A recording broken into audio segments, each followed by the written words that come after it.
লাজ লজ্জার লেশ মাত্র তোদের নেই? হ্যাঁ, এই ছাড় ওকে। পৃথার কথা শুনে রাহি ঝট করে রিয়াদকে ছেড়ে দিল আর রিয়াদের কণ্ঠ দিয়ে বের হলো, এটাই তো সারপ্রাইজ। পৃথা মাথা দুলিয়ে শপিং মলের ভেতর ঢুকে পড়ল। পিছে রাহি আর রিয়াদ। রিয়াদ রাহিকে কিছু ড্রেস কিনে দিল। এমন সময় পৃথা বলে উঠল, তুমি এত কিপটা কেন মেয়ে? বরকে কিছু কিনে দিতে ইচ্ছে হয় না? ব্যাগে টাকা এনে সেগুলো খরচ না করে শুধু বরেরটা খরচ করছো। রাহির কাছে ফোন বা টাকা কোনোটাই ছিল না। ও মা ফোন কেড়ে নিয়েছে। আজ পৃথা এসেছে বলে বাসা থেকে বের হতে পেরেছে। তাছাড়া এই কয়েকদিনে রিয়াদের সাথে এক মুহূর্তের জন্য কথা হয়নি। সে অবিশ্বাস্য মতো ব্যাগ হাতে বেশ কিছু টাকা পেয়ে চোখ বড় বড় করে পৃথার দিকে তাকালো। পৃথা শুধু মুচকি হেসে সম্মতি জানালো। এবার রাহি পুরো টাকা ইচ্ছে মতো খরচ করলো রিয়াদের পেছনে। তারপর তারা একটা রেস্টুরেন্টে বসে কিছু খাবার খেতে বসলো। এমন সময় রিয়াদ পৃথাকে প্রশ্ন করলো আদিলের ব্যাপারে। পৃথা শুধু মাথা নিচু করে বলল, আমি ভুলে থাকতে চাই আমার অতীত। এই বিষয়ে কোনো কথা শুনতে চাই না। রিয়াদ কিছু না বলেও লক্ষ্য করলো পৃথার নোনা জলের কয়েক ফোঁটা স্যুপের সাথে মিশে গেল। তারপর আরও কিছু সময় কেটে তারা বাসায় ফেরল। রাত 8টা। আজ পৃথা আর রাফাতের এঙ্গেজমেন্ট। বিশাল আয়োজন করা হয়েছে। চারিদিকে গেস্টগণ ছড়িয়ে ছিটিয়ে নিজেদের আনন্দ থেকে একে অপরের সাথে শেয়ার করে চলেছে। শ্যাম্পেন রঙের ব্রাইট পোশাকটি পৃথার জন্য নির্ধারণ করা হয়েছে। সুদূর ইতালি থেকে পোশাকটি তার জন্য নিয়ে এসেছে রাফাত। সে চায় সব থেকে বেস্ট লাগুক পৃথাকে। পোশাকও রাফাতের কোনো চাওয়াকে অপূর্ণ রাখেনি, কারণ পৃথাকে দেখতে আরও উজ্জ্বল ও পরিশ্রুত দেখাচ্ছে। এখনও সে নিচে নামেনি। এতগুলো মেহমানদের ভিড়ে সুপ্তি আদিলকে নিয়ে হাজির হয়েছে রিসিপশনে। রাফাতের বেস্ট ফ্রেন্ড সুপ্তি। সবার আগে তাকে দাওয়াত করা হয়েছে, তাই সে আসবে না তা কি হয়? আদিল রিল্যাক্স মোডে বসে আছে একটা চেয়ারে। সে নিজেও নীল রঙের শেরওয়ানি পরেছে। কথা আছে ভালোবাসার রং হলো নীল। আজ সে বেশ স্টাইলিশভাবে নিজেকে সাজিয়েছে পৃথার জন্য। এর মধ্যে তাকে নিয়ে উপস্থিত কিছু মেয়েদের মাঝে ও কিছু কি চলছে। এসব দেখে সুপ্তি বড্ড বিরক্ত হয়ে বলল, তোকে নিয়ে আসাই আমার ভুল হয়েছে। কেন যে আনতে গেলাম তোরে? মন চাচ্ছে তোর চেহারায় কালি মেখে দিই। এমনি তোরে দেখে মামুন হিংসা করে না। চল এখান থেকে। মেয়েদের মধ্যমণি হয়ে তোকে বসে থাকতে হবে না। কোথায় নিয়ে যাচ্ছ? রাফাতের মায়ের সাথে তোকে পরিচয় করিয়ে দিব। ওর কিন্তু ছোট্ট টুকটুকে একটা বোন আছে। তাকে দেখে যেন আবার ফিদা হয়ে যাস না। আমি আমারটাকে নিয়েই সন্তুষ্ট আছি। আর শোনো, তোমার ফ্রেন্ডের মা বা বোনের সাথে আমাকে পরিচয় করিয়ে দিতে যেও না। যতটুকু তোমাকে খাতির যত্ন করছে সেটাও আর করবে না। বলে আদিল আবার চেয়ারে বসে রিল্যাক্সে ফোন বের করে চাপতে ব্যস্ত হয়ে গেল। সুপ্তি কিছু বলতে যাবে এমন সময় রাহি আর ওর কিছু বান্ধবী মিলে পৃথাকে নিয়ে নিচে নামতে লাগলো। সুপ্তি এক নজরে পৃথার দিকে চেয়েই মুগ্ধ হয়ে গেল। বাহ, রাফাতের বউ তো হেব্বি সুন্দরী। এমনি এমনি বিয়ের জন্য এত তাড়া করছে। চয়েস আছে। হ্যাঁ রে আদিল, তোরটা কি এর মতো দেখতে? ওটা রাফাতের বউ না, ওটা আদিলের বউ হতে চলেছে। জায়গা ওর, মেহমানা ওর, কিন্তু ফৌটা আমার। বলে আদিল পৃথার দিকে চাইল। আদিলের কথা শুনে সুপ্তির চোখ যেন কোটর থেকে বের হয়ে আসার চান্স পেল। সে বড়সড় একটা ঢোক গিলে আদিলের ঘাড়ে হাত দিয়ে বলল, কি বলিস তুই? রাফাত এখনো বেঁচে আছে তো? আদিল মুগ্ধ নয়নে পৃথার দিকে ওভাবে চেয়েই রইল। তারপর ভ্রু জোড়া নাচিয়ে বলল, শুরু হয়ে গেছে আদিলের ইতিহাস রচনা করার সময়। পিনপতন নিস্তব্ধ। রুমে ড্রয়িং লাইটের আলোয় সেই প্রেমিক পুরুষটি আলিশান মোড়ের সোফায় বসে আছে। সে আজ কিছু কাণ্ড ঘটাতে চলেছে। এখন শুধু ভুক্তভোগীর আশার অপেক্ষা। মিনিট তিনেক পর ওয়াশরুম থেকে বের হলো এই বাসার বিলাসিতার আয়োজক রাফাত পারভেজ। রুমে পা রাখতেই ড্রিম লাইটও বন্ধ হয়ে গেল। হাতে রাখা মুঠোফোন অন করে ফ্ল্যাশলাইট জ্বালাতেই রুমের ভেতর কাউকে বসে থাকতে দেখা গেল। রাফাত দ্রুত গিয়ে লাইটের সুইচ অন করতেই রুমের ভেতর একজন সুপুরুষকে দেখতে পেল। অনুষ্ঠানে অনেক অতিথির আগমন ঘটে, তাই রুমে কারো উপস্থিত দেখা মোটেও মাথা ব্যথার কারণ নয়। কিন্তু ছেলেটির বসার ভাবভঙ্গি অত্যন্ত রহস্যজনক। রাফাত হ্যারো বলে সামনে এগিয়ে যেতেই পুরুষটি বসা থেকে উঠে দাঁড়ালো এবং গম্ভীর মুখে বলে উঠল, হ্যালো মিস্টার, ইসো পরি হেলদি? হ্যাঁ, আমি সুস্থ আছি, কিন্তু আপনি কে? আপনাকে তো আমি চিনতে পারলাম না। আর রুমেই বা কেন ঢুকেছেন? দেখে তো সভ্য মনে হচ্ছে, কিন্তু অসভ্যের মতো অনুমতি না নিয়ে কেন রুমে প্রবেশ করেছেন? বেশ ক্ষোভের সাথে প্রশ্ন করলো রাফাত আদিলকে। রাফাতের কথায় আদিল মুচকি হেসে বলল, অপরাধমূলক কোনো কাজ করতে গেলে কারো অনুমতি নিতে নেই, সেটা তো আপনি নিশ্চয়ই জানেন। কথাগুলো বলে হাতে গ্লাভস পরে একটা রুমালে অ্যাপিট্রার কয়েক ফোঁটা ফুস করতেই রাফাত চিৎকার দিয়ে বলল, hey man, what is your purpose? আমার উদ্দেশ্য কি এবার আপনি নিজেই টের পাবেন। সরি মিস্টার আহমদ, আমি আপনাকে পৃথার হাতে রিং পরাতে দিতে পারি না, কারণ তার হাতগুলো এবং সে শুধুই আমার। কথাগুলো বলতেই রাফাত রেগে দাঁত কটমট করে ছাপিয়ে পড়ল আদিলের ওপর। কিন্তু আদিলও কম জানে না, সে নিমিষেই সেখান হতে সরে এসে রাফাতের হাঁটু বরাবর দুটো লাথি মারল। তাতেই রাফাত হাঁটু ভাঁজ করে নিচে বসে পড়ল। আদিল দেরি না করে রাফাতের মুখে রুমালটি চেপে ধরে বলল, নিম্নে 1 ঘন্টা ঘুমের দেশ ভ্রমণ করে আসেন, ততক্ষণে আমি আমার কাজ ছেড়ে আসি। রাফাত সেন্সলেস হতে 2 থেকে 3 মিনিট সময় নিল। তারপর আদিলের পায়ের কাছে ঢলে পড়ল।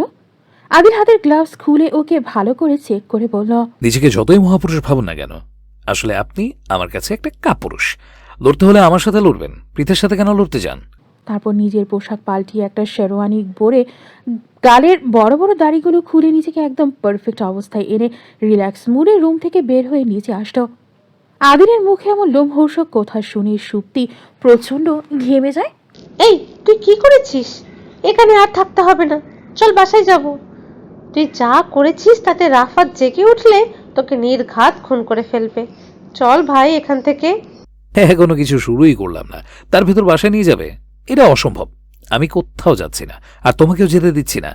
বলে আদিল বসা থেকে উঠে ছাদের উদ্দেশ্যে চলে গেল। আর সুপ্তি ভয়ে কাঁপতে লাগলো। আদিল চলে যেতেই দুটো যমজ বাচ্চা তাদের হাতে করে চকলেটের ছোট ঝুড়ি আর একটা ল্যাটার এনে পৃথার হাতে গুজিয়ে দিয়ে চলে গেল। এদের এমন কাজে পৃথা বেশ অবাক হয়ে গেল। পৃথা ল্যাটার খুলে দেখলো ইংরেজি অক্ষরের গোটা গোটা কিছু শব্দ লেখা। Come to the roof, there are somethings. কে হতে পারে? লেখাগুলো তার চেনা নয়। আমাকে কেনই বা ছাদে যেতে বলছে? এসব ভাবতে লাগলো পৃথা। পৃথা বরাবরই একটু বেশি সাহসী এবং কৌতূহলী মেয়ে, তাই সে অতি সত্বর ছাদে চলে গেল। পৃথা চলে যেতেই বাসায় খবর ছড়িয়ে পড়ল রাফাতকে অচেতন অবস্থায় তার রুমে পাওয়া গেছে। বাসায় তখন রিয়াদও উপস্থিত ছিল। সেও রাফাতের রুমে চলে গেল। এদিকে রাহেলা বেগম এক কান্নায় আছেন। হঠাৎ করে তার সন্তানের কি হয়ে গেল? রিয়াদ ডাক্তারকে কল করে রাফাতকে উঠিয়ে শুয়ে দিল বিছানায়। রাফাত তখন বেহুশ। এদিকে সুপ্তি প্রচন্ড ভয় পেয়ে আদিলকে খুঁজতে লাগলো। পৃথা ছাদে এসে দেখলো পুরো ছাদ আলোকসজ্জায় সাজানো। মিটমিটে কোমল আলো মনোমুগ্ধকর পরিবেশ সৃষ্টি করেছে। পৃথা চারপাশটা একবার ভালো করে দেখে নিল। অদূরে রেলিং এর ধারে একটা ছোট্ট টেবিলে পুতুল রাখা আছে। সেখান থেকে আওয়াজ আসছে, পৃথা প্লিজ টাচ মি। পুতুলটি তাকে বারবার স্পর্শ করতে বলছে। পৃথা সহজে ভয় পায় না তেমন কোনো কিছুতে, কিন্তু ওই যে তেনাদের মানে ভূতের ভয় আছে তার মনে। আশপাশে ভূত থাকলেও থাকতে পারে, তাই ধীর পায়ে সেদিকে এগোতেই গায়ে ঝিরঝির করে বৃষ্টি পড়তে লাগলো। পোশাক ভিজে যাচ্ছে দেখে সে ফিরে যেতে চাইলো, কিন্তু কৌতূহল দমাতে পারল না। তাই পুতুলের কাছে দাঁড়াতেই দেখলো পুরো শহরে লোডশেডিং চলছে। 2-1 জায়গায় আলো দেখা যাচ্ছে, কিন্তু বেশিরভাগই অন্ধকার। তার মানে বাসায় জেনারেটর চালু করা হয়েছে, তাই এখানে আলো জ্বলছে। পৃথা পুতুলের গায়ে হাত দিতেই সে বলে উঠল, স্টার্ট। সাথে সাথে চারপাশে পরিবেশ কাঁপিয়ে একের পর এক আতশবাজি ফুটতে লাগলো। পৃথার এত ভালো লাগলো যে সে ফোন বের করে সেই দৃশ্য ক্যামেরায় ধারণ করতে লাগলো। এমন সময় সেখানে লেখা ভেসে উঠল, ভালোবাসি পৃথা। মনোমুগ্ধ হয়ে সেই দৃশ্য দেখতে লাগলো পৃথা। সে তার নিজের চোখকে বিশ্বাসই করতে পারছে না, শুধুমাত্র কেউ তার জন্য এত কিছু করছে। এদিকে আদিল আড়াল থেকে বের হয়ে ধীর পায়ে একদম পৃথার পেছনে গা ঘেঁষে দাঁড়িয়ে আদুরের গলায় বলে উঠল, ভালোবাসি পৃথা। আদিলের কথা শুনে চমকে উঠে পেছন ফিরতেই আদিল ওকে ধরে ফেলে। আর অন্য হাতে মাথার উপর ছাতা মেলে ধরার সাথে সাথে ছাতার ভেতর থেকে গোলাপের পাপড়িগুলো একসাথে ঝরে পড়তে লাগলো। প্রকৃতির ঝিরঝিরে বৃষ্টির মাঝেই শুরু হয়ে গেল গোলাপের পাপড়ির বৃষ্টি। পৃথার ঘোর কাটে না। মুগ্ধ আর ভীত চাহনিতে সে তার জীবনের শ্রেষ্ঠ প্রিয় প্রেমিক পুরুষটির দিকে চেয়ে রইল। এই সুযোগে আদিল পৃথার দিকে আরেকটু ঝুঁকে গিয়ে ওর নাকের সাথে নিজের নাক স্পর্শ করতেই সেখানে সুপ্তির আগমন ঘটল। সুপ্তি এই বলতে পৃথা কেঁপে উঠল এবং আদিল ওকে ছেড়ে দিয়ে একটু দূরে দাঁড়ালো। সুপ্তি ভীষণ লজ্জা পেয়ে বলল, এই তোমরা এখানে কি করছো? সুপ্তির কথায় পৃথা ভীষণ ভয় পেয়ে গেল এবং লজ্জায় মাথা নিচু করলো। আর আদিল নিজের ঠোঁট কামড়ে মুচকি হাসি দিয়ে উঠল। শেষে আদিল ওকে ইশারা করো নিচে চলে যেতে। সুপ্তি আদিলের কথা মেনে চোখে মুখে বিস্ময়কে আশ্রয় দিয়ে নিচে চলে গেল। এতে পৃথা কিছু বলতে যাবে এমন সময় আদিল পৃথাকে নামিয়ে দিল। তারপর পৃথার হাত থেকে ফোনটি কেড়ে নিয়ে নিজের নাম্বারটি ডায়াল করে বলল। ফোন থাকা সত্ত্বেও আমাকে কল দেন না কেন? আদিলের কথা জবাব দিল না পৃথা, কারণ তাকে বাসার কেউ এই অবস্থায় দেখে ফেলেছে। বাসার মেহমান আমাকে দেখে ফেলেছে, এই লজ্জা আমি কোথায় রাখবো? বলতেই পৃথার চোখ ভিজে এলো। ধ্যাত বলেই ছাতাটা দূরে রেখে আদিল পৃথার অনামিকা আঙ্গুলে সুতো বেঁধে দিয়ে তার জন্য প্রান্ত নিজের মধ্যমা আঙ্গুলে রেখে হাত উঁচু করে ধরো। তারপর নিজের আঙ্গুলের মধ্যে ডায়মন্ডের রিং খুলে তাতে ছেড়ে দিল। রিং এসে পৃথার আঙ্গুলে গেঁথে গেল। আদিল সেটা ভালো করে পরিয়ে দিয়ে বলল, আপনি যদি আমার না হন তাহলে কারো হতে পারবেন না। সারা জীবন অবিবাহিত থাকেন মানব, কিন্তু অন্যের সাথে কোনোদিনও ঘর বাঁধতে দেব না। এটা শুধু আমার কথা নয়, এটা আমার ওয়াদা। একটা মানুষ কতটা ভালোবাসলে শত্রুর বাসায় এত বড় আয়োজন করতে পারে? পৃথা ওর আবেগ ধরে রাখতে না পেরে আদিলকে শক্ত করে জড়িয়ে ধরে কেঁদে উঠল। তারপর কাঁদতে কাঁদতে বলল, প্লিজ এই বিয়েটা হতে দাও। কখনো না। দাঁতে দাঁত চেপে জবাব দিল আদিল। আদিলের এমন কঠোর জবাব শুনে পৃথা আদিলকে ছেড়ে দিয়ে চলে গিয়েও আবার পেছন ফিরে ওকে একবার দেখে চোখের পানি মুছে চলে গেল। আদিল ওর কাজে সাকসেস, তাই মুচকি হেসে পৃথা চলে যাওয়ার দিকে চেয়ে রইল। 1 ঘন্টা পর রাফাতের অনেক প্রচেষ্টায় রাফাতের হুঁশ ফিরে এলো। রাফাত বিছানা ছেড়ে উঠেই চিন্তিত স্বরে বলে উঠল, পৃথা কোথায়? রাহেলা তার ছেলের উপর বিরক্ত হয়ে বলল, সে ঠিক আছে, আগে বল তোর এমন অবস্থা কি করে হলো? আদিলের হাতে ধোলাই খাওয়ার কথা সে লজ্জায় বলতে পারল না সবার সামনে। সে শুধু বলল, মাথা ঘুরে পড়ে গেছি, হাতে সময় নেই, চলেন অনুষ্ঠানে যা যাক। সময় আর নষ্ট না করে রাফাত নিচে বসে দেখলো পৃথা বসে আছে। পৃথাকে দেখে রাফাত আশ্বস্ত হলো। তারপর ওর কাছে গিয়ে দাঁড়ালো। তোমাকে খুব সুন্দর দেখাচ্ছে পৃথা। থ্যাঙ্কস বলে মুখ পাংশু করে পৃথা চুপ করে বসেই রইল। রাফাত পৃথার ড্রেসে হাত দিয়ে বলল, তোমার ড্রেস ভিজা কেন? কোথায় গিয়েছিলে তুমি? রাফাতের কথায় পৃথা ভয় পেয়ে নড়ে উঠল। এতে রাহেলা বেগম রাফাতকে একটা ধমক দিয়ে বলল, এতগুলো মানুষের সামনে এসব কথা না বললেই কি নয়? না মা, ওর মনে রাখা উচিত, ওকে আমি দয়া করে বিয়ে করেছি। তাছাড়া এই বাসার বউ হওয়ার ওর যোগ্যতা আছে। দেখ পৃথা, তোমার শরীরে যেই পোশাক আছে তার দাম কত জানো? এত টাকা তুমি কোনোদিন চোখেও দেখোনি। তাছাড়া বলে তার অফিসের বিয়ে আবিদাকে কাছে ডাকলো। আবিদা কাছে আসতেই রাফাত বলল, এই মেয়ে কিন্তু দেখতে অনেক গার্জিয়াস। ও আমাকে পাগলের মতো ভালোবাসে। আমি ইচ্ছা করলে তাকে বিয়ে করতে পারতাম, কিন্তু তাকে বিয়ে না করে আমি তোমাকে বিয়ে করেছি। তাছাড়া এই বিয়েতে কত টাকা খরচ করেছি সেটা তোমার ধারণাই নেই। এত খরচ করার পর যদি দেখেছি তুমি উল্টাপাল্টা কিছু করেছো, তাহলে তোমাকে শেষ করে ফেলবো। পৃথা কোনো কথা বলে না, চুপ করে রাফাতের করা অপমান সইতে লাগলো। তার বলার মতো কিছু নেই, কারণ সে নিজে বলেছে রাফাতকে বিয়ের কথা। এর মধ্যে শুরু হয়ে যায় রিং পরানোর মূল অনুষ্ঠান। পৃথার হাতে রিং পরাতে গিয়ে রাফাত দেখলো ওর হাতে আগে থেকেই একটা ডায়মন্ডের রিং ছিল। এত দামি রিং সে কোথায় পেল ভেবেই বিস্মিত হয়ে গেল রাফাত। সে তৎক্ষণাৎ জিজ্ঞাসা করলো পৃথাকে, এই মেয়ে, এই রিং তুমি কোথায় পেয়েছো? পৃথা এই বিয়ে কখনো করতো না, কারণ শিহাবুদ্দিন সাহেব সেদিন এমন কিছু কথা বলেছে যার কারণে আদিলকে বিয়ে করাতে দূরে থাকোর আশপাশও থাকা চলবে না। নিজের কাছ থেকে আদিলকে সরানোর জন্য এই দুঃখের মালাকে সে স্বেচ্ছায় গলে পড়েছে। রাফাতের কথা শুনে পৃথা হাত থেকে রিং খুলে বলল, সেদিন শপিং এ গিয়েছিলাম, সেখান থেকেই এন্টিকের এই রিংটা কিনেছিলাম।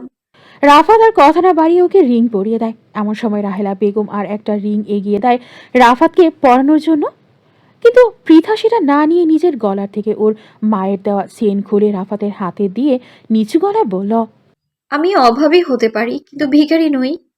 তারপর রাহেলার দেওয়া আংটি রাফাতকে পরিয়ে দিতেই সামনে দেখলো আদিল দাঁড়িয়ে আছে। সবার সামনে আদিলকে দেখে আতকে ওঠে পৃথা।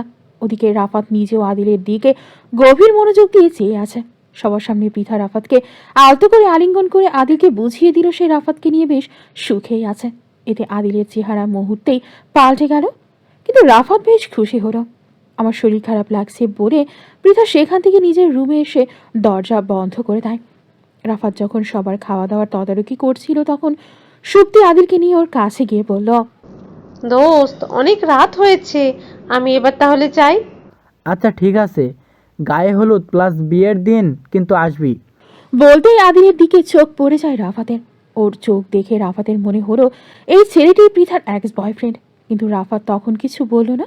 ওর মনে কি চলছে সেটাও ভালো জানে।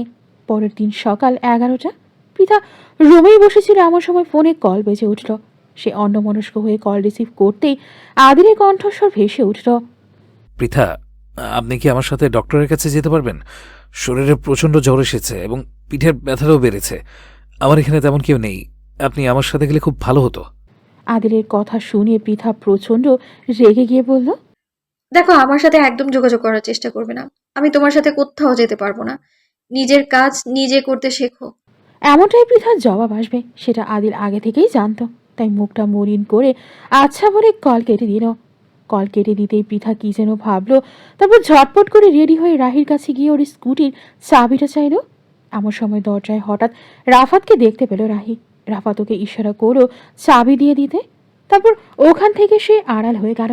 রাহি চাবি বের করে পৃথার দিকে বাড়িয়ে দিল। কোথায় যাবেন আপু?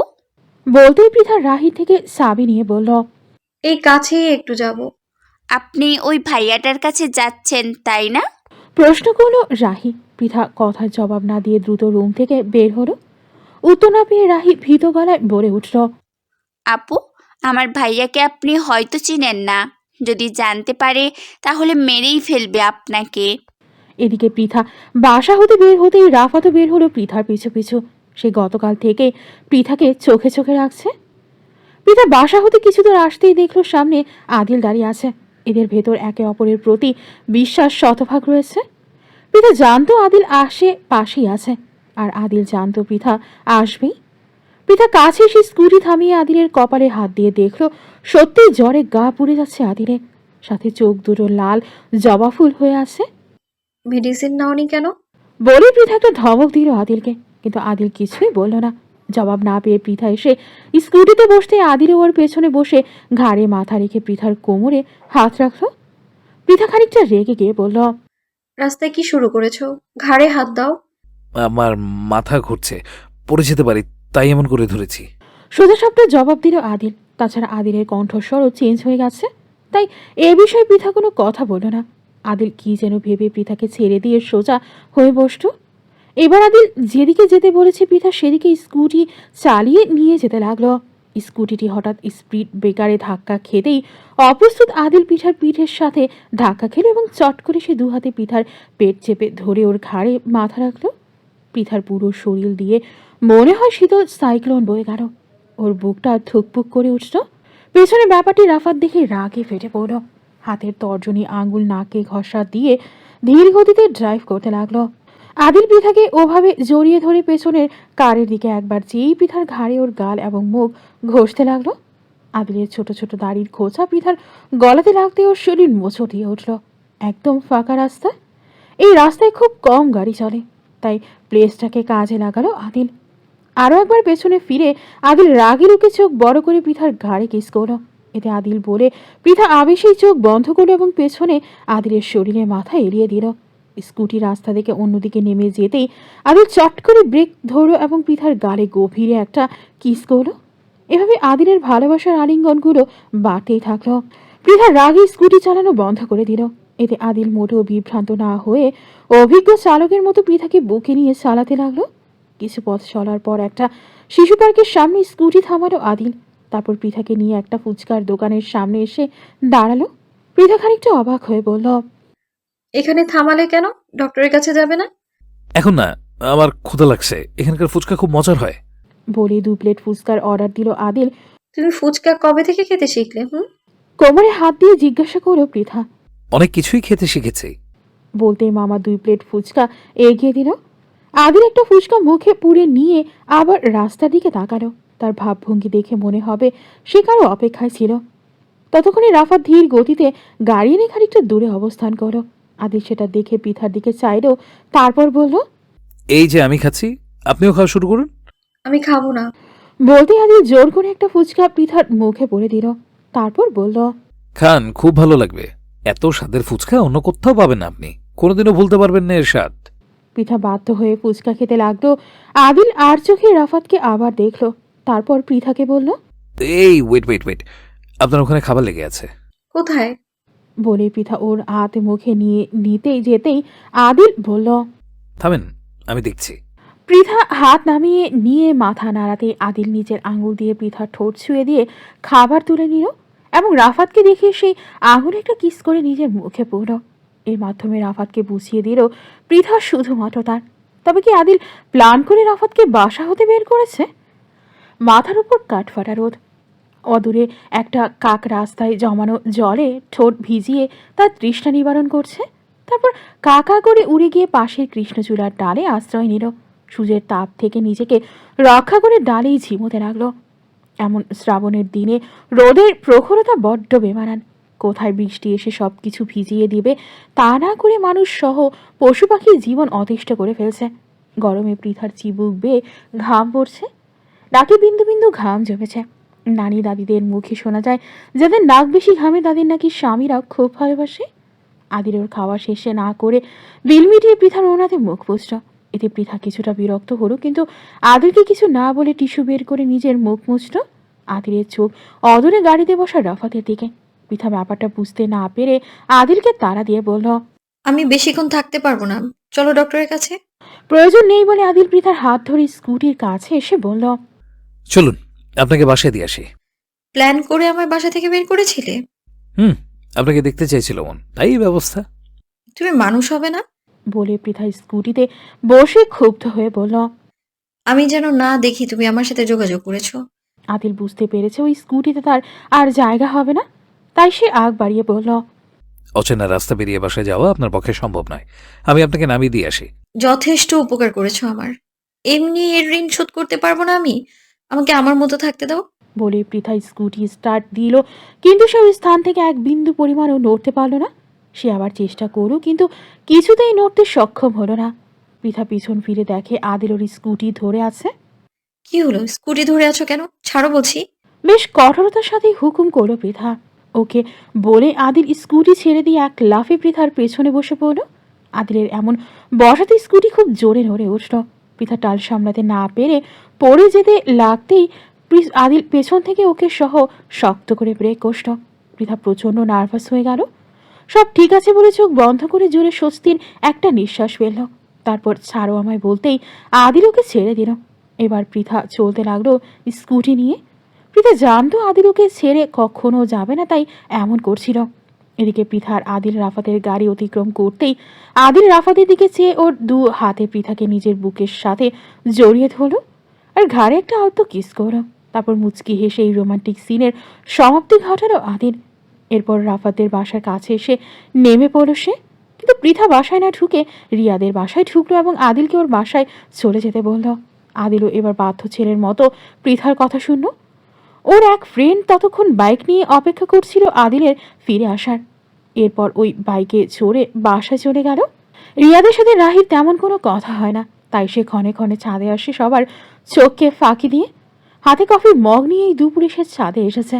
তার ভাগ্য আজ সুপ্রসন্ন, তাই রিয়াদকে দেখতে পেলে ছাদে দাঁড়িয়ে ব্রাশ করা অবস্থায়। এই দুপুরে সে ঘুম থেকে উঠল বলেই ভ্রু কুচকাল রাহি। এদিকে রাহিকে দেখেই রিয়াদ সাথে সাথে ব্রাশ পেছনে লুকিয়ে বাম হাতে রাহিকে হাই জানালো। কফির মগে ঠোঁট ছুঁয়ে কিছু কফি পান করে হাসি মুখে সেও হাত উঠিয়ে হাই বলে সম্মতি জানালো। এমন সময় কিছু কাজে কাঞ্চন ছাদে আসতেই রাহি ওখান থেকে সরে অন্যদিকে এলো। আপা, আপনি এখানে এই দুপুরে রোদের মধ্যে কেন এসেছেন? রোদে পুড়ে তো কয়লা হয়ে যাবেন। বেশ সন্দেহজনকভাবে প্রশ্ন করলো কাঞ্চন রাহিকে। কিচ্ছু না, এমনি এসেছিলাম। বলে কাঞ্চনকে এড়িয়ে নিচে চলে গেল রাহি। কিন্তু রাহি ছটফট করতে লাগলো। রিয়াদের সাথে তার খুব একটা দেখা যায় না, আর সুযোগ পেলে তাও এই কাঞ্চনের বাচ্চা এসে সব শেষ করে দিল। মাথায় হঠাৎ এক বুদ্ধি এটে সে রুমে গিয়ে কিছু কাপড় ভিজিয়ে সেগুলো বালতিতে নিয়ে ছাদের উদ্দেশ্যে চলে গেল। এসে দেখে কাঞ্চন নেই। সে প্রচণ্ড খুশি হয়ে ছাদের কিনারায় দাঁড়িয়ে রিয়াদকে খুঁজতে লাগলো, কিন্তু রিয়াদ ছাদে ছিল না। এইটুকু সময়ের ভেতরেই তাকে চলে যেতে হবে বলেই রাগে ক্ষোভে কাপড়গুলো মেলে দিতে লাগলো। খানিক বাদে রিয়াদ এসে ওদের ছাদের দোলনায় বসে একটা সিগারেট ধরিয়ে টানতে লাগলো। রাহি সব কাপড় ফেলে আবার কিনারায় আসতেই দেখলো রিয়াদ স্মোক করছে। রাহিকে দেখেই রিয়াদ সিগারেট লুকিয়ে ফেললো। এদিকে রাহি মুচকি হেসে হাত উঠিয়ে সম্মতি দেওয়ার ভঙ্গিতে ইশারা করে বলল, চালিয়ে যাও। রিয়াদ এতে বেশ খুশি হয়ে সিগারেট বের করে তাতে এক টান দিয়ে রাহিকে উদ্দেশ্য করে ধোঁয়া ছাড়তেই সেই ধোঁয়ার ঘ্রাণ নেওয়ার মতো মুখটার ভঙ্গি করল রাহি। এটা দেখে রিয়াদ ওর ডান হাত বুকে চেপে খুশিতে দোলনায় শরীর ছেড়ে দিল। এদের এমন ভালোবাসার খুনসুটিতে কাঞ্চন এসে আবার হানা দিল। আপা, আপনি আবার আসছেন এই রোদে? রাহি চমকে উঠে পেছন ফিরে কাঞ্চনকে দেখে থতমত হয়ে কিছু বলতেই কাঞ্চন তাকে কথা বলার সুযোগ না দিয়ে বলে উঠল, রাভাত ভাইয়া আপনাকে ডেকে পাঠিয়েছে, তাড়াতাড়ি যান, দেখে মনে হচ্ছে বেশ রেগে আছে। এই কথা শুনে অন্তরাত্মা কেঁপে উঠল রাহি। আমার আর রিয়াদের ব্যাপারে কিছু জেনে যায়নি তো আবার? সবকিছু ছেড়ে দ্রুত ছাদ থেকে নেমে গেল নিচে। কাঞ্চন আর রাহি নিচে এসে দেখলো সত্যিই রাফাত ভীষণ রেগে আছে, একটা কাজের লোকের সাথে অত্যন্ত খারাপ ব্যবহার করছে। রাহি ভয়ে ভয়ে রাফাতের দিকে এগিয়ে যেতেই রাফাত জোরে একটা ধমক দিয়ে বলল, এতক্ষণ কোথায় ছিলি? কাজের সময় কেন পাওয়া যায় না তোরে? রাফাতের ধমকে রাহি ভয়ে কাঁপতে লাগলো। সেটা দেখে রাহেলা বেগম এসে রাফাতকে বকা দিয়ে বলে উঠল, কি শুরু করেছিস? কেন ওর সাথে এমন ব্যবহার করছিস? রাফাত ওর মায়ের ওপরও চেঁচিয়ে ওঠে, তোমার বোনের মেয়ে এত বেয়াদব সেটা ভাষায় প্রকাশ করা যাবে না। এই রাহি, ওকে ডেকে আনতো। ও ওই সন্ত্রাসী রিয়াদের বাসায় গেছে, সাথে কাঞ্চনও যা। রাফাতের মুখে এমন কথা শুনে রাহেলা বেগম প্রচন্ড ক্ষেপে গিয়ে বলল, পৃথা যখন এতই বেয়াদব, তাহলে ওকে বিয়ে করেছিস কেন? ওকে বাসায় রেখে আসলেই তো সব সমাধান হয়, তাহলে কেন ওর জীবন নিয়ে খেলছিস? একটা মেয়ের কাছে হারবো আমি? অসম্ভব। ওকে তিলে তিলে মারবো আমি। আজ যা করেছে তার সহ্যর বাহিরে। এর শাস্তি ওকে পেতেই হবে। ওর কত পাখা গজিয়েছে, আজ তো আমি দেখেই ছাড়বো। ওকে আমি জাহান্নামের শাস্তি ভোগ করাবো। বলেই রাফাত রাগে ওপরে উঠে গেল। বিয়াদ্দব পৃথা নয়, সবচেয়ে বড় বিয়াদ্দব হলি তুই নিজে। কথাগুলো বলে পেছন থেকে চেঁচিয়ে উঠল রাহেলা বেগম, কোন কুক্ষণে তোর কথায় সায় দিয়ে পৃথাকে এখানে আনতে গিয়েছিলাম? রাফাত কারোর সাথে কথা কানে নেয় না। এদিকে রাহি এবং কাঞ্চন রিয়াদের বাসায় চলে গেল। পৃথা অনেকটা সময় হলো সোফায় বসে আছে, রিয়াদের কোনো খোঁজ নেই। একটু পর রিয়াদ ছাদ থেকে নিচে নামতেই পৃথার দিকে চোখ পড়ল ওর। আরে পৃথা, কখন আসলি? তোকে আসতে দিল তারা? পৃথা কিছু বলতে যাবে এমন সময় রাহি আর কাঞ্চন ভেতরে আসলো। রিয়াদ আরো হতভম্ব হয়ে গেল। কি ব্যাপার, সবাই তার বাসায়? সূর্য কোন দিকে উঠেছে? রিয়াদের দিকে চেয়ে কাঞ্চন ভীত চাহনিতে বলে উঠল, পৃথা আপাকে খালামার ডাকছে। আমি এখানে এসেছি, খালামণি কিভাবে জানলো? পৃথারই কথার পৃষ্ঠে রাহি সংকুচিত গলায় বলে উঠল, না মানে ভাইয়া আপনাকে ডাকছে। রিয়াদ ওদের আর আটকালো না। কাঞ্চন, রাহি এবং পৃথা বাসা হতে বের হয়ে গেল।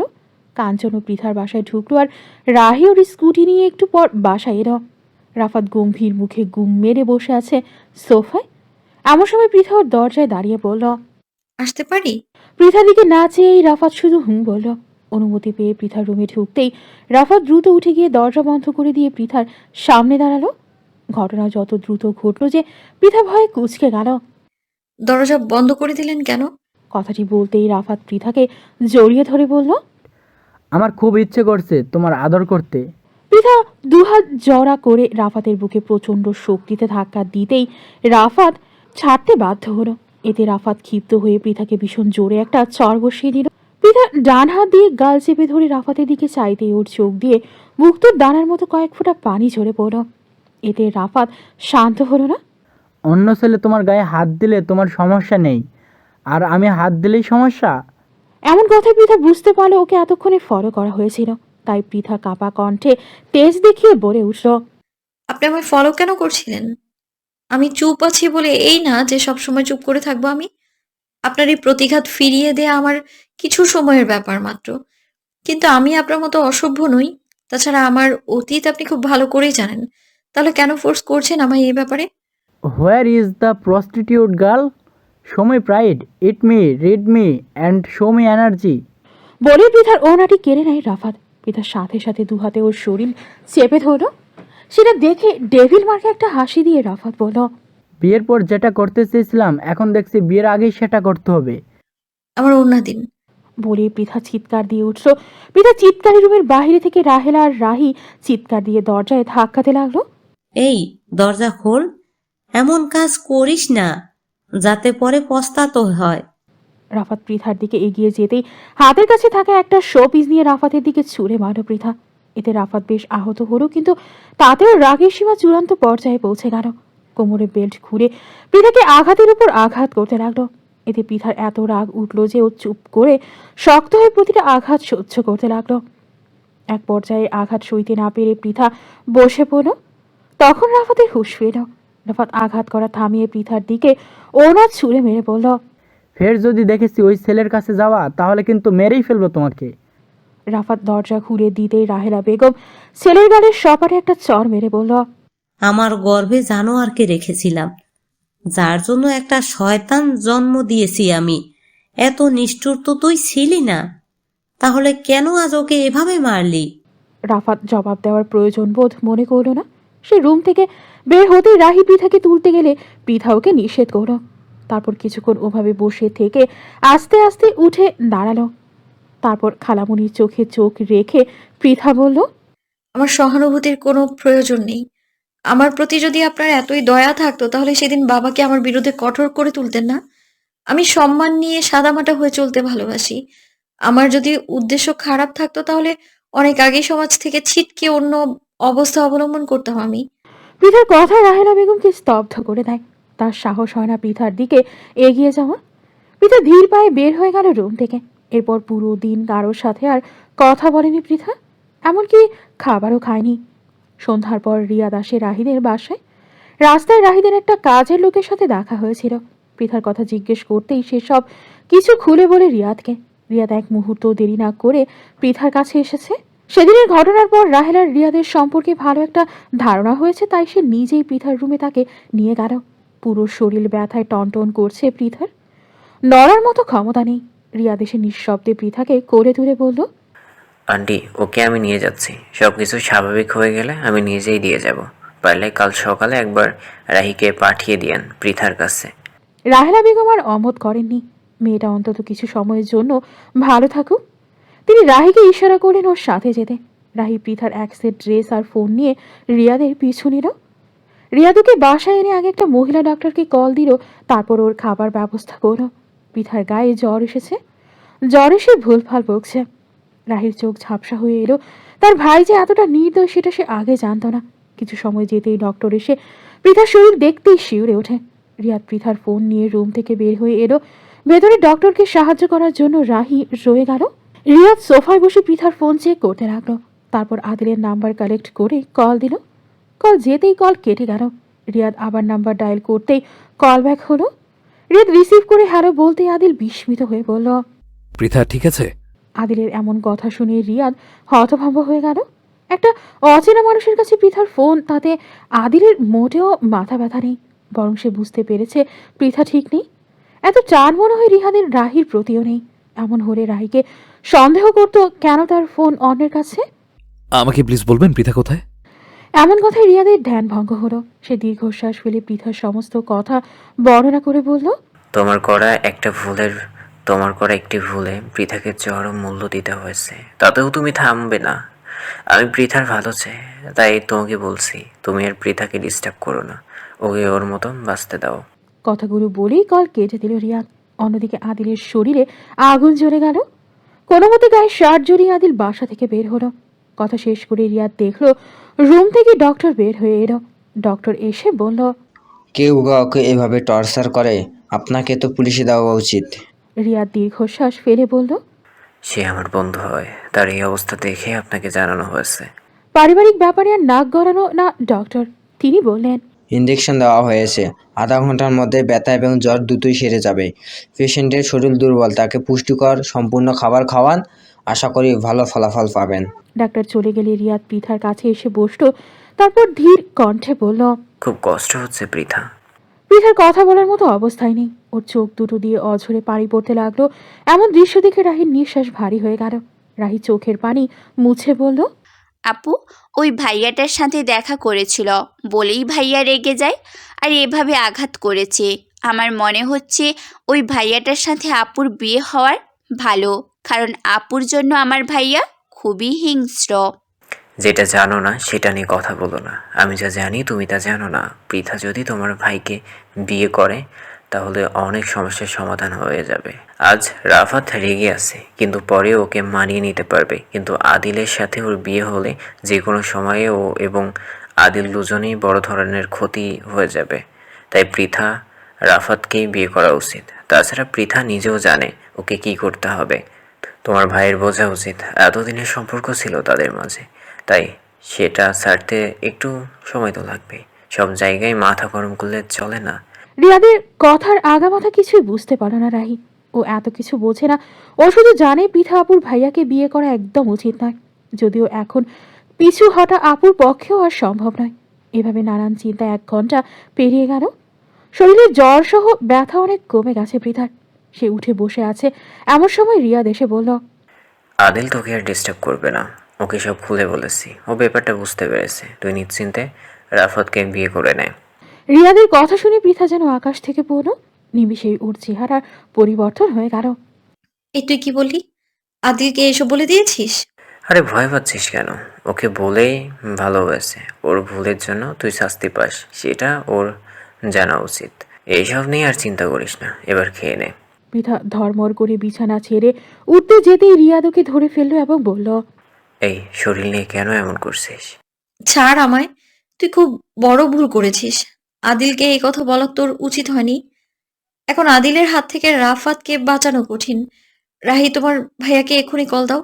রিসিভ হলে বলো যেখানেই থাকুক না কেন এক্ষুনি যেন বাসায় ফিরে আসে। পৃথার কথা শুনে ওরা দুজনেই হতবাক হলো। এতে এত উত্তেজিত হওয়ার কোনো কারণ দেখছে না তারা। কিন্তু পৃথা শুধু ছটফট করে বলছে, তোমরা আদিলকে চেনো না? আজ রাফাতকে কাছে পেলে ওকে মেরে ফেলবে, না হয় ওর বিশাল কোনো ক্ষতি করে ফেলবে। যে ওর মাথার তার ছেঁড়া। এতটা সময় পেরিয়ে গেছে, না জানি কি ঘটেছে ইতিমধ্যেই। রাত 8টা বাজে। রাফাত এখনো অফিসের কাজ করছে। অনেক কর্মচারী অফিসে ওভারটাইম কাজ করে, তাই রাত 10টা-11টার দিকে তার কাজ সমাপ্ত হয়। নিজের অফিস কক্ষে বসে কিছু ইমেল চেক করতেই দারোয়ান এসে তাকে জানালো একটা লোক তার সাথে দেখা করতে চায়। তিনি নাকি রাফাতের খুব কাছের লোক। রাফাত কিছু না ভেবে অনুমতি দিতেই দারোয়ান আদিলকে ঢুকতে দেয়। রুমে ঢুকে আগে আদিল দরজা বন্ধ করে দেয়। রাফাত তখনও আদিলকে দেখেনি। নিজের অহমিকা নিয়ে সে কাজে মগ্ন। এদিকে কোনো কথা না বলে আদিল সোজা রাফাতের শালের কলার ধরে চেয়ার থেকে টেনে ফ্লোরে আছড়ে ফেলল। রাফাত এবার আদিলকে দেখার সুযোগ পেল। সে আদিলকে দেখে খেপে গিয়ে বলল, how dare you enter my office? আমার সামনে ইংরেজি ছাড়িস? পৃথার গায়ে কেন হাত তুলেছিস বল? বলেই আদিল এবার কোমরের বেল্ট খুলে হাতে পেঁচাতে লাগে। তোর এত বড় কলেজে হয়েছে যে আমার পৃথার গায়ে হাত তুলিস? আদিলের আগ্রাসী কথাবার্তায় রাফাত কিছুটা ভয় পেয়ে যায়। ও প্রহরীকে ডাকার জন্য বেল বাজাতে যাবে এমন সময় আদিলই সজোরে একটা লাথি মারে টেবিলে। টেবিলটি রাফাতের কাছ থেকে খানিকটা দূরে সরে গিয়ে ওয়ালের সাথে ধাক্কা খেয়ে ল্যাপটপ সহ সব ফাইলপত্র ফ্লোরে পড়ে গড়াগড়ি খেতে লাগলো। এটা দেখে রাফাত হুঙ্কার দিয়ে ওর ব্লেজার খুলে আদিলের দিকে এগোতে আদিলের হাতে থাকা বেল্টের বাড়ি পড়ে ওর কাঁধে। এক বাড়িতেই রাফাতের পা থেমে গেল। কিন্তু আদিলের রাগ মোটেও থামার নয়। একের পর এক বাড়ি রাফাতের পিঠে পড়তে লাগলো। দেখ, পিঠে বাড়ি পড়ার মজা কেমন লাগে। একটা অসহায় মেয়ের উপর রাগ ফেলে দেখেছিস? দম থাকলে আমার সাথে লাগ। বলে আরো কয়েকটা পরপর বাড়ি পড়ল রাফাতের গায়ে। রাফাত যতই নিজেকে সেভ করার জন্য এগোতে থাকে ততই ওর শরীরে আঘাত পড়তে থাকে। এমন সময় রাফাতের সেলফোন বেজে উঠল। আদিল সেটা কেড়ে নিয়ে দেখে পৃথার কল। আদিল সাথে সাথে কল রিসিভ করে বলল, এই আহম্মককে এখান থেকে নিয়ে যান। তাছাড়া বেশিক্ষণ আমার সামনে থাকলে একবারে মারা পড়বে। আমি চাই না কোনো মায়ের বুক খালি হোক। আদিলের ব্রেড রাফাতের রক্তে রঞ্জিত হয়ে গেছে। রাফাত জোরে জোরে শ্বাস ফেলে বলল, তোকে আমি দেখে নেব। শালা আমাকে দেখে নিবি? বলেই আমার একটা ব্লেডের বাড়ি হাতে দিয়ে আদিল বলল, এই জন্যই চায়নায় কবি বলিয়াছেন, অং সাং পং পাং লাম্বাল মোসং। এর বাংলা অর্থ হলো, যে চুল তুমি ছিঁড়তে পারবে না সে চুল তুমি টানতে যেও না, তাই সাবধান। ঘড়ির কাঁটা রাত 2টা ছুঁই ছুঁই অবস্থা। কিন্তু রাফাতের বাসায় ফেরার কোনো নাম নেই। পৃথা গালে হাত দিয়ে গভীর চিন্তায় মগ্ন। রাফাতের ফোন বন্ধ। রাহিও পৃথার পাশে বসে আছে। আশিকুর জামান বিজনেসের কাজে কিছুদিন ধরে দেশের বাহিরে অবস্থান করছে। রাহেলা বেগম রাতে ঘুমের মেডিসিন নেন, তাই তিনি বেশিক্ষণ জাগতে পারেন না। অগত্যা পৃথা আর রাহি রাফাতের জন্য অপেক্ষা করতে থাকে। খানিক বাদে রিয়াদও বাসায় ফিরে এলো। সে রাফাতের অফিসে গিয়েছিল, কিন্তু সেখানে তাকে পাওয়া যায়নি। দারোয়ান বলেছে স্যার অনেক আগেই অফিস থেকে বের হয়ে গেছে। এবার রাহি ফুপিয়ে ফুপিয়ে কাঁদতে লাগলো। আপু, পুলিশে খবর দিব। আমার মনে হয় আদিল ভাইয়া আমার ভাইয়াকে মেরে ফেলেছে। তাছাড়া ভাইয়া কোনোদিনও এত রাতে করে না। ভাইয়া আর ঠিক নেই। রিয়াদ রাহিকে একটা ধমক দিয়ে কর্কশ ভাষায় বলল, উল্টাপাল্টা চিন্তা ছাড়া তোর মাথায় কিছু ঢোকে না, তাই না? সবসময় অদ্ভুত চিন্তা ভাবনা করে। রাফাত যেহেতু বাসা ছাড়া অন্য কোথাও রাত কাটায় না, সেহেতু যত রাতই হোক না কেন বাসায় ফিরবে সে। তোমার কথাই যেন ঠিক হয়।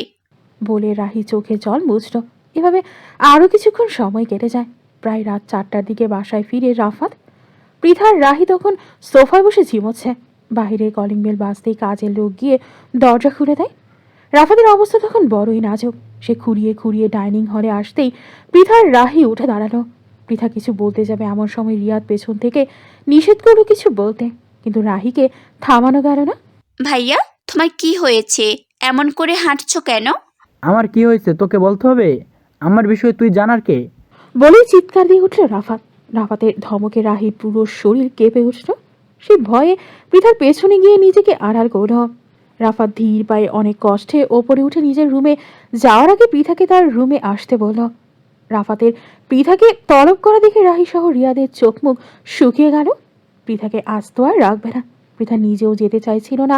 এদের পারিবারিক ব্যাপারে রিয়াদের নাক গলানো উচিত নয়। তাই রিয়াদ বাসা হতে চলে যাওয়ার আগে রাহিকে পরামর্শ দিল তার মাকে ঘুম থেকে জাগাতে। একমাত্র তিনিই তার ছেলেকে কন্ট্রোল করতে পারবেন। রাহি রাহেলার রুমে চলে গেল আর পৃথা রাফাতের রুমে। পৃথার রুমে এসে দেখলো রাফাত বিছানায় বসে আছে। তার চোখে মুখে তীব্র ব্যথার লক্ষণ স্পষ্ট ফুটে উঠেছে। আমি কি আপনাকে গরম পানি সেক দিব মিস্টার রাফাত? পৃথার এমন কথার খোঁচায় রেগে যায় রাফাত। আমাকে দেখে তোমার হাসি পাচ্ছে, তার জন্য কাটা ঘায়ে লবণের ছিটা দিচ্ছ?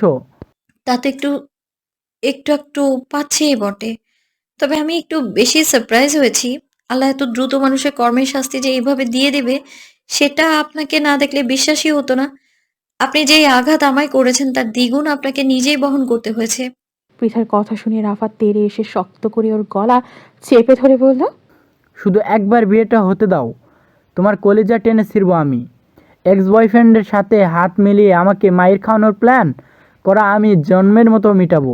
পৃথা নিজেকে রাফাতের কাছ থেকে ছাড়ানোর কোনো তোড়জোড় করল না, বরং ওই অবস্থায় মুখে হাত দিয়ে বলল, হায় আল্লাহ, আমি কি শুনছি? একটা হাঁটুর বয়সী ছেলের হাতে মার খেলেন আপনি? আস্তাক ফিরুল্লাহ। শেষে আমার এইভাবে নাক কাটলেন আপনি? এই লজ্জা আমি কোথায় রাখবো?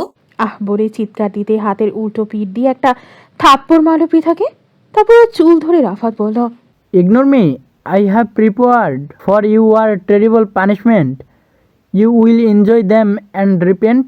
তাতে আমার কোনো যায় আসে না। আল্লাহ কাকে কোন অবস্থায় রাখবেন সেটা শুধুমাত্র তিনিই জানেন। এমন সময় রাহেলা রুমের ভেতরে প্রবেশ করলো। এই ছাড়োকে বলে রাফাতের কাছ থেকে পৃথাকে দূরে টেনে নিয়ে আসলো। এই শেষ রাতের দিকে আবার কি শুরু করেছিস? ওকে তোর বিয়ে করতে হবে না, ওকে কাল বাসায় পাঠিয়ে দিব। এত ঝামেলা সহ্য হচ্ছে না আমার। ওকে কোথাও যেতে দিচ্ছি না, থাকতে হলে এখানেই থাকতে হবে, না হলে মরতে হবে। যে কোনো একটা বেছে নিতে হবে।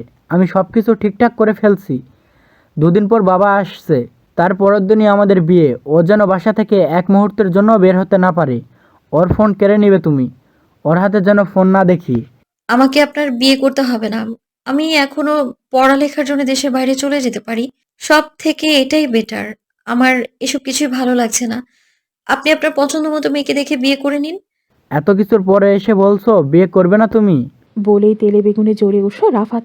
চিৎকার দিল রাফাত বলল, আমাকেই তোমার বিয়ে করতে হবে। আম্মু ওকে আমার চোখের সামনে থেকে সরাও। পৃথা এক মুহূর্ত রুমে না দাঁড়িয়ে রুম থেকে বের হয়ে গেল। রাহেলা বেগম মাথায় হাত দিয়ে বসে পড়লেন। একদিকে ছেলের জেদ, অন্যদিকে পৃথার বেঁকে বসা। তার ভেতর সব থেকে বড় সমস্যা শিহাবুদ্দিনের ছেলের এই সম্পর্কের ভেতরে বাম হাত ঢোকানো। অস্থির হয়ে পড়ল রাহেলা। কোন দিকে সে যাবে? সে অস্থির হয়ে রুম থেকে বের হয়ে গেল। পরের দিন সকালবেলা কোনো মতে রাত পার করে পৃথার বাবাকে কল দিয়ে শিহাবুদ্দিনের নাম্বার সংগ্রহ করে দিতে বলল রাহেলা। 10 মিনিটের মধ্যেই হাসান আদিলের বাবার নাম্বার সংগ্রহ করে দিলে আর রাহেলাকে বলল, আপা হঠাৎ এই নাম্বারে চাইলেন, সব কিছু ঠিক আছে তো? কিচ্ছু ঠিক নেই। ওই ছেলে এখানে এসে অবধি ঝামেলা শুরু করেছে। তাছাড়া এক হাতে তালি বাজে না। তোমার মেয়েও কম না। আমার ছেলের জীবন শেষ করে না দেওয়া পর্যন্ত সে ক্ষান্ত হবে না। রাহেলার কথা শুনে হাসানের মুখটা মলিন হয়ে গেল। সে আফসোসের সাথে বলে উঠল, আপা, আমার মেয়ে অত্যন্ত বুদ্ধিমতী, ও জানে কি করতে হবে। ওদের বিয়ে দেন, বাকিটা আমি সামলিয়ে নিচ্ছি। তবে ডেট ঠিক করেছেন? বলে রাহেলা চুপ করে রইল। তার কিছুক্ষণ পর আবার বলে উঠল, তুমি কি বিয়েতে আসবে? রাফাতের নানুর বাসায় কাউকে বলা হয়নি, এমনি ঝামেলা চলছে, পরে না হয় সবাইকে জানানো হবে, তাই ব্যাপারটি গোপন রাখতে চাচ্ছি। জি আপা। বলেই কল কেটে লতিফাকে নিয়ে আদিলদের বাসায় ছুটল হাসান। আজ হয় এসপার হবে না ওসপার করেই দম নেবে হাসান। আর কত, ছেলের সাথে শুধু লতিফা গেল না, গেল রিতাও। সে হাসানকে কোথাও একা ছাড়ে না। আদিলের বাসায় দারোয়ান গেট খুলতে নারাজ, তাই ওখানে দারোয়ানের সাথে ঝগড়া লাগে। সাত সকালে বাহিরে চিৎকার চেঁচামেচি শুনে ভাদু বেরিয়ে এসে দেখলো পৃথার বাবা সহ আরো অনেকে এসেছে। ভাদু বিন্দুমাত্র অপেক্ষা না করে শিহাবুদ্দিনকে কথাটা জানালো। শিহাবুদ্দিন গায়ে টাওয়াল জড়িয়ে বাহিরে এসে দেখলো শুধু হাসান আসেনি, গ্রামের আরো মুরব্বীদের নিয়ে এসেছে। পরিস্থিতি খারাপ দেখে শিহাবুদ্দিন আগেই পুলিশে খবর দিল এবং দ্রুত বাসায় আসতে বলল। দারোয়ানকে গেট খুলতে বলতেই দারোয়ান গেট খুলে দিল। হাসানকে তখন কে আটকায়? সে উমড়ে উঠে শিহাবুদ্দিনের গায়ে হাত ওঠাতে গেল। শয়তান, আমার জীবন নষ্ট করেছিস, এবার ছেলেকে আমার মেয়ের পিছনে লেলিয়ে দিয়েছিস। আজ তোকে মেরেই ফেলবো, তোরেই খুন করে সব কিছুর সমাপ্তি ঘটাবো। বলেই চিৎকার দিয়ে উঠল। ভাদু সহ বাসার কিছু মানুষ হাসানকে ধরে ফেলল। তার কিছুক্ষণ পর পুলিশ আসলে গ্রামের কিছু মুরব্বী মানুষও শিহাবুদ্দিনকে শাসাতে লাগলো। একটা মেয়ের বিয়ে হচ্ছে, সেখানে তোমার ছেলে গিয়ে বাধা দেবে কেন? কেমন ছেলে পয়দা করতে হচ্ছে, অন্যের সংসার ভাঙতে যায়? বাপ, অন্যের সংসার ভাঙে, তার ছেলে আবার কেমন হবে? বলেই লতিফা সবার সামনে শিহাবুদ্দিনকে অপমান করতে লাগলো। শিহাবুদ্দিন কোনো কথা বলতে পারেনি। তার তিলে তিলে গড়ার সম্মান শেষ হয়ে গেল আদিলের জন্য। এদিকে পুলিশ আসার জন্য পরিস্থিতি কিছুটা স্থিতিশীল হয়েছে। শিহাবুদ্দিন আগে মোর্শেদ আলহাজের কাছে কল দিয়ে বলল আদিলকে যেন আটকে রাখা হয়। এরপর তিনি আদিলকে কল করে বললেন, তোমার মায়ের কিছু জিনিসপত্র তোমার মামার কাছে গচ্ছিত ছিল, ওগুলো তুমি একটু নিয়ে এসো বাপ, আমার খুব প্রয়োজন। তুমি সেগুলো কুরিয়ার করো আমাকে। সব প্ল্যান কষে এবার সবার উদ্দেশ্যে শিহাবুদ্দিন জোর গলায় বলল, আমার ছেলে কখনো তোমাদের মেয়েকে ডিস্টার্ব করবে না, কিন্তু তোমাদের মেয়ে আমার ছেলের কাছে যদি আসে তাহলে দায় ভার তোমাদের নিতে হবে। আরো নানা কথা কাটাকাটির পর যে যার বাসায় ফিরে গেল। হাসান ফিরে এসে রাহেলাকে কল দিয়ে বলল, আপা, ওই ছেলেটা আর বিরক্ত করবে না, যদি পারেন তাহলে পিতাকে একটু ফোনটা দিন, ওর সাথে কিছু কথা ছিল। আচ্ছা বলে পৃথাকে ফোন দিয়ে রাহেলা অন্য একটা ফোন নিয়ে শিহাবুদ্দিনকে কল করার জন্য পাশের রুমে চলে গেল। পৃথা ফোনটা নিয়ে হ্যালো বলতেই হাসান সবার আড়ালে গিয়ে নিঃশব্দে চোখের পানি ফেলতে লাগলো। মাগো, কেমন আছো তুমি? বাবার কণ্ঠ শুনে পৃথা মলিন মুখে বলল, আলহামদুলিল্লাহ, খুব ভালো আছি। আপনি চিন্তা কেন করেন? চিন্তা করবেন না, আমি বিয়ে করব। কেউ আমায় আটকাতে পারবে না এই বিয়ে করা থেকে। ওরা তোমায় ভালোবাসে মা। হ্যাঁ, বাসে তো। যেমন আপনি আমার মাকে ভালোবাসতেন, তারাও ঠিক আমাকে ওইভাবেই ভালোবাসে। আমায় নিয়ে চিন্তা করতে হবে না, আমি ভালো আছি এবং থাকবো। পৃথা ওর বাবাকে কথা বলার আর সুযোগ না দিয়ে কল কেটে দিয়ে ওখানেই হাঁটু মুড়ে বসে কাঁদতে লাগলো। আমি কাউকে চাই না আমার জীবনে, আমায় একটু শান্তি মতো বাঁচতে দাও। এদিকে রাহেলা শিহাবুদ্দিনকে তার অতীত জীবনের কথা বলে আচ্ছা মতো অপমান করলেন।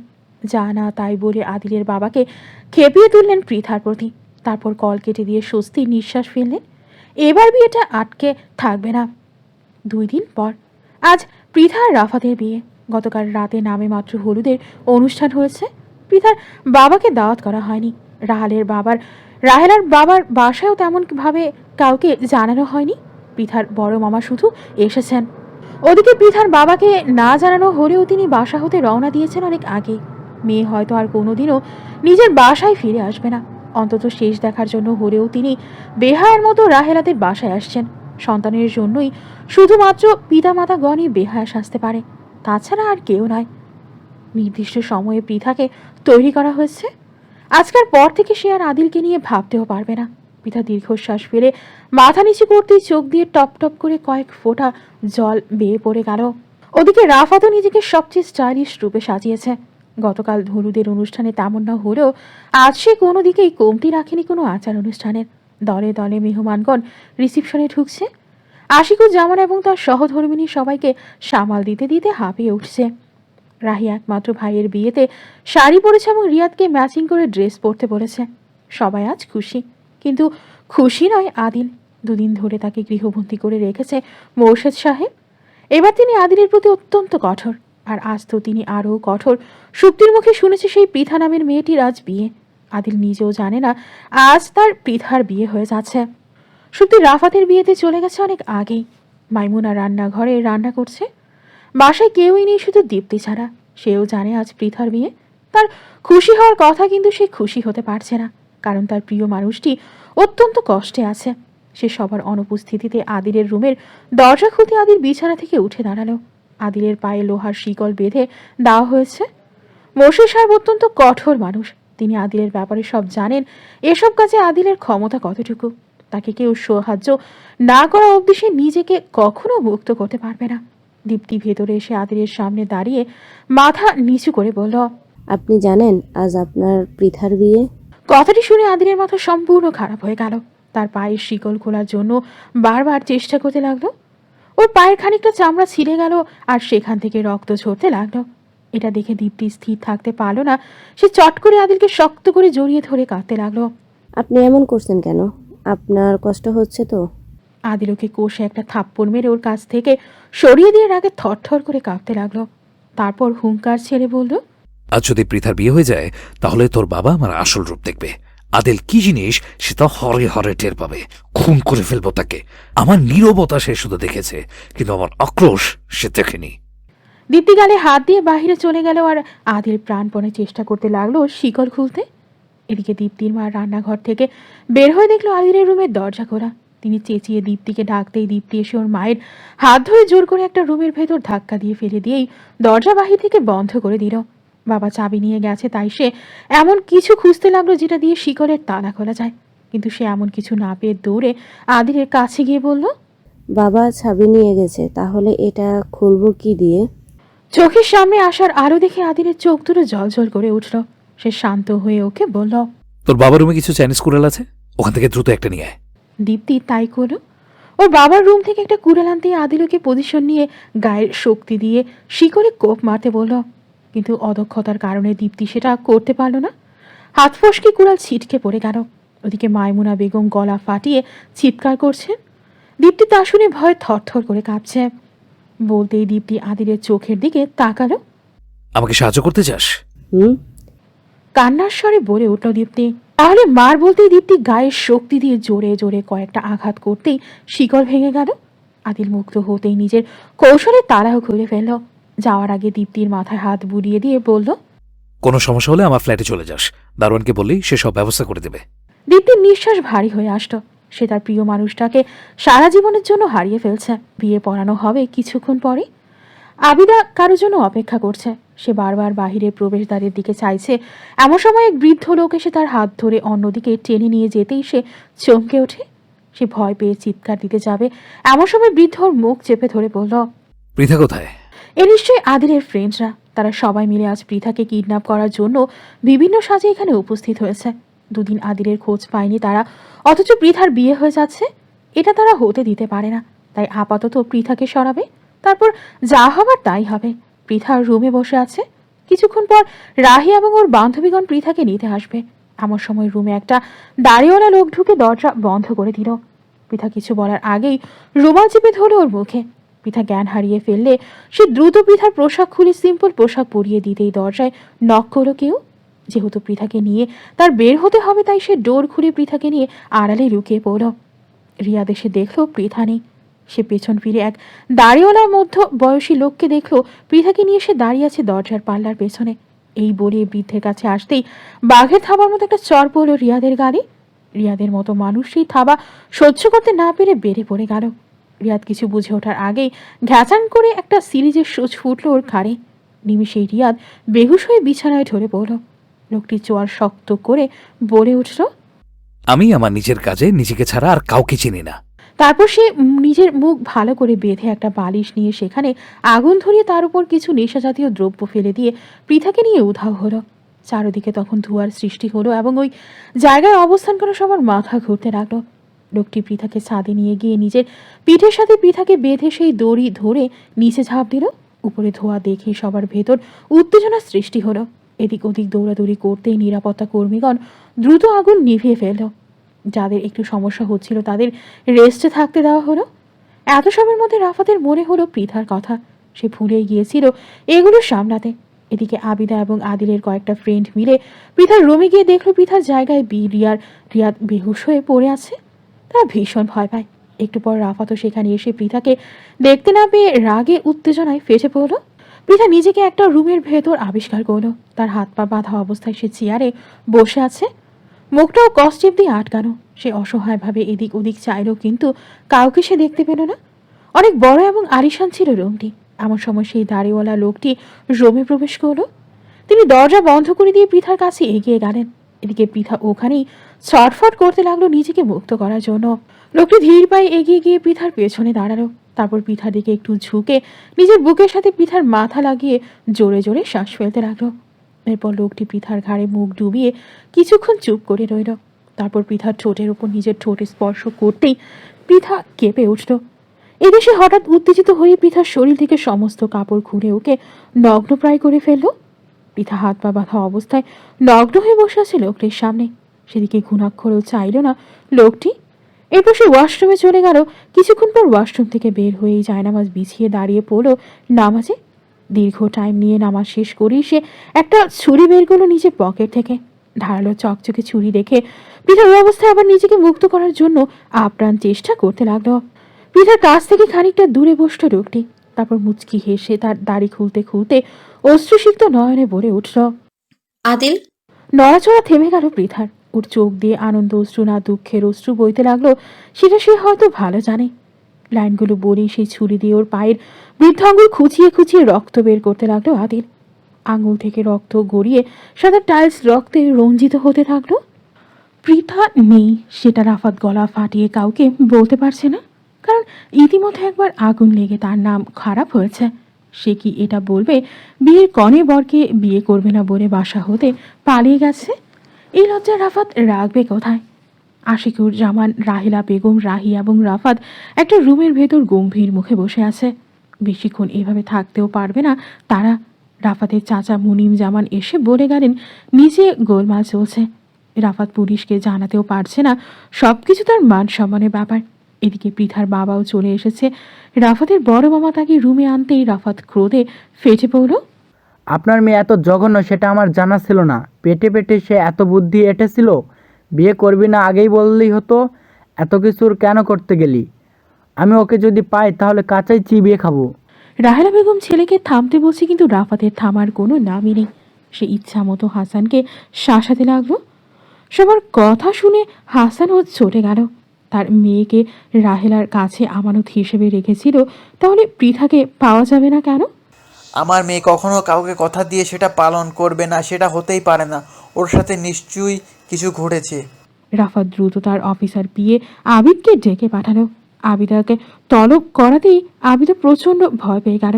রাফাত কি জেনে ফেলেছে তার প্ল্যানের কথা? এর মধ্যে রাফাত সব কর্মীদেরকে বলে দিয়েছে কেউ যেন বাসার ভেতরে আসতে পারে না, বা কেউ যেন যেতে পারে না বাহিরে। এত নিরাপত্তার মাঝে একটা মেয়ে হা হয়ে গেল।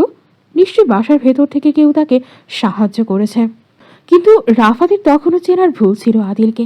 রাফাতের চিন্তার শক্তি আদিলের কাছে ফ্রেশ পানি ছাড়া কিছুই নয়। তার পরিকল্পনার কাছে রাফাতের সমস্ত পরিকল্পনা ফিকে পড়ে যাবে। সে কারো সাহায্য ছাড়াই পৃথাকে এখান থেকে সরাতে সক্ষম হয়েছে। রুমে আবিদা এসেছে, সাথে সুপ্তিকেও ডাকা হয়েছে।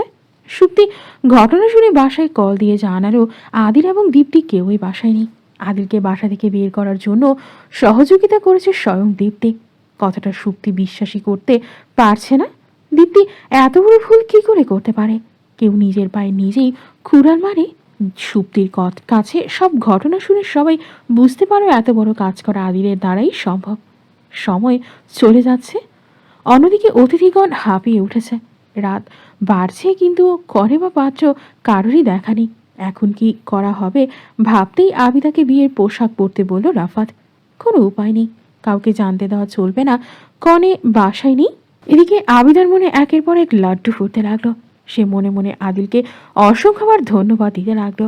সে প্ল্যান করেছিল যাতে বিয়ে ভেঙে যায়, কিন্তু আদিল এমন ব্যবস্থা করেছে যাতে সে সোজা বিয়ের পিঁড়িতেই বসতে পারে। সেদিন এঙ্গেজমেন্ট পার্টিতে আবিদা যখন রাফাতের দিকে চেয়ে চেয়ে চোখে জল ফেলছিল, তখন সেটা আদিলের চোখে পড়ে। সে নিজে আগ্রহ দেখিয়ে আবিদার কাছে গিয়ে প্রশ্ন করে তার সমস্যা কি। যদিও আদিল আগেই বুঝতে পেরেছিল আবিদা রাফাতকে পছন্দ করে। আদিল এক ঢিলকার কয়েকটা পাখি মারতে চেয়েছিল আবিদাকে দিয়ে, সব পরিকল্পনাও করে আবিদাকে জানিয়েছিল, কিন্তু ওর বাবা আর মামার প্ল্যানে সে ফেঁসে যায়। কিন্তু দীপ্তির আদিলের প্রতি সহানুভূতির জন্য আদিল সেখান থেকে নিজেকে মুক্ত করতে সক্ষম হয়। হাতে সময় না থাকার কারণে সম্পূর্ণ প্ল্যান চেঞ্জ করে সে একাই কাজটি করে। পৃথাকে নিয়ে বাসা থেকে বের হয়ে চলে যায়। পৃথাকে খোঁজা সম্ভব নয় বলে নানান জল্পনা কল্পনার মাঝে সবার আড়ালে আবিদার রাফাতের বিয়ে হয়ে গেল। কিন্তু ভেতর থেকে রাফাত দমে গেল না। সুপ্তিওকে বারবার করে বোঝাতে লাগলো, আদিল প্রচুর ডেঞ্জারাস ছেলে, তার সাথে না লেগে নিজের বিবাহিত জীবন উপভোগ কর। তাছাড়া তোকে গুম করা আদিলের কয়েক সেকেন্ডের ব্যাপার। আমার বাবার মতো ট্যালেন্টেড এবং কঠোর মানুষ পর্যন্ত আদিলের পরিকল্পনার কাছে বারবার পরাজিত হয়। বাবা ওর কাছে ছোট বাচ্চা ছাড়া কিছুই না।